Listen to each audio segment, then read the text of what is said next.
A'udzubillahi minasyaitonirrajim. Bismillahirrahmanirrahim.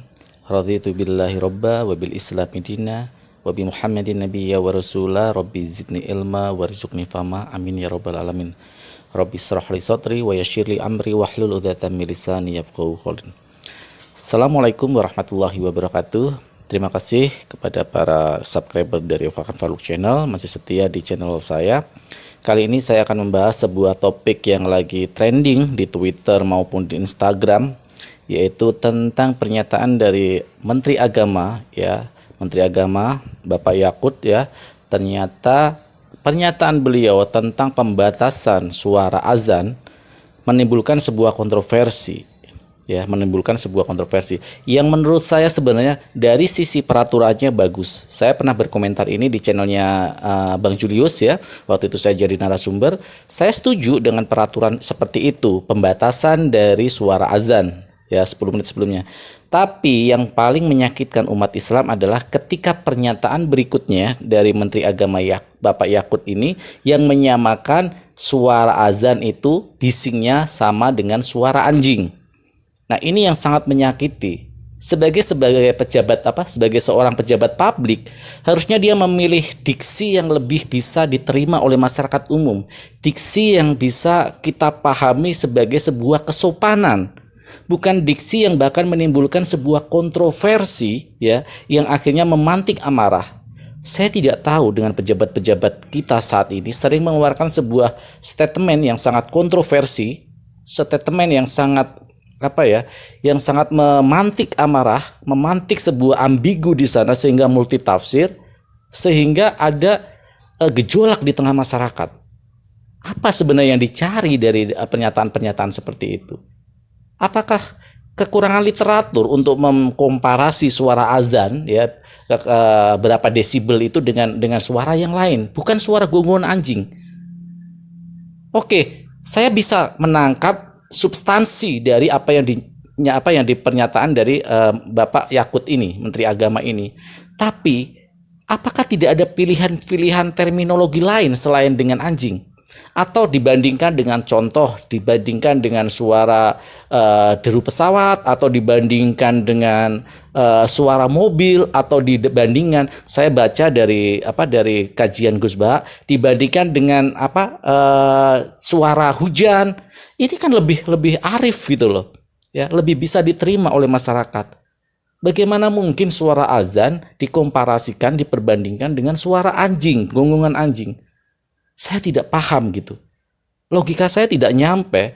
Orang sekelas menteri yang harusnya mempunyai sebuah literatur yang sangat luas, mempunyai pemahaman yang sangat luas, kekurangan diksi untuk memperbandingkan, mengkomparasi suara azan dengan suara yang lain, bukan suara anjing.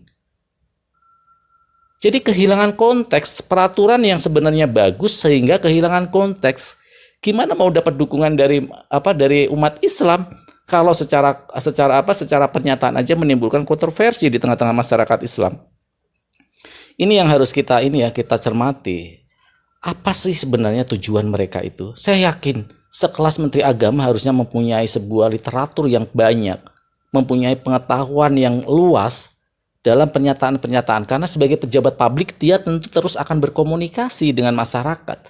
Bagaimana kelas komunikasi seperti ini bisa diterus-teruskan jika memantik sebuah kontroversi yang harusnya secara substansial pernyataannya atau sebuah himbauannya tentang pembatasan ini bagus, tapi akhirnya menjadi sebuah blunder yang luar biasa, ya, luar biasa, dan sehingga trending tangkap Menteri Yakut, tangkap Menteri Agama. Artinya di sini memang masyarakat sekarang adalah masyarakat yang kritis. Tidak peduli pejabat apapun kalau salah dan menimbulkan kontroversi, apalagi tentang hal yang sensitif, ya, azan termasuk dalam kaidah-kaidah syariat agama. Hal sensitif seperti ini ternyata terjadi sebuah kesalahan yang sangat fatal. Bukankah banyak pemilihan diksi yang lain, contoh-contoh yang lain daripada memperbandingkan azan dengan suara anjing? Jadi para ikhwan fillah, memang umat Islam tahun-tahun belakangan ini memang banyak diuji kesabarannya, ya. Banyak diuji kesabarannya, kita terus harus bersabar melihat bagaimana Islam ini kok banyak sekali dipojokkan, ya. mayoritas rasa minoritas di negeri yang benar-benar kita cintai ini. Bagaimana banyak peraturan-peraturan yang sepertinya tidak berpihak kepada umat Islam. Kita harus bisa memberikan sebuah pandangan gitu, pandangan bahwa ini berhubungan dengan apa yang kebijakan-kebijakan yang diberikan oleh pemerintah. Seperti kita ketahui bahwa Rasulullah SAW sendiri pun mengajarkan politik, mengajarkan bagaimana tata negara, bagaimana mengajarkan hal-hal berkaitan dengan kehidupan masyarakat itu. Makanya sekali lagi saya tidak pernah bosan mengatakan bahwa kewajiban kita sebagai semua umat Islam untuk peduli dengan politik. Karena jika umat Islam abai terhadap politik, maka kebijakan-kebijakan publik yang dikeluarkan dalam ranah demokrasi yang artinya politik adalah sebagai panglima tertinggi, kita akan terus dirugikan kalau kita tidak melakukan sebuah konsolidasi umat. Bersatunya umat Islam untuk membuat sebuah kekuatan yang luar biasa sehingga bisa memberi dorongan supaya kebijakan-kebijakan publik ini tidak merugikan umat Islam. Kita tidak minta kok yang berlebihan umat Islam di Indonesia. Kita hanya perlu diperlakukan sebagai sebagai rakyat yang diperlakukan sebagai yang adil aja, tidak perlu berlebihan kita. Kalau umat Islam mau minta berlebihan, wajar kalau umat Islam jumlahnya 80% lebih. APBN negara Indonesia harus diberikan 80% kepada umat Islam. Kan kita tidak meminta itu, tidak pernah kita meminta hal-hal seperti itu. Ya, para ikhwan fillah, cukup sekian saya konten ini cuman untuk menanggapi apa yang dikatakan oleh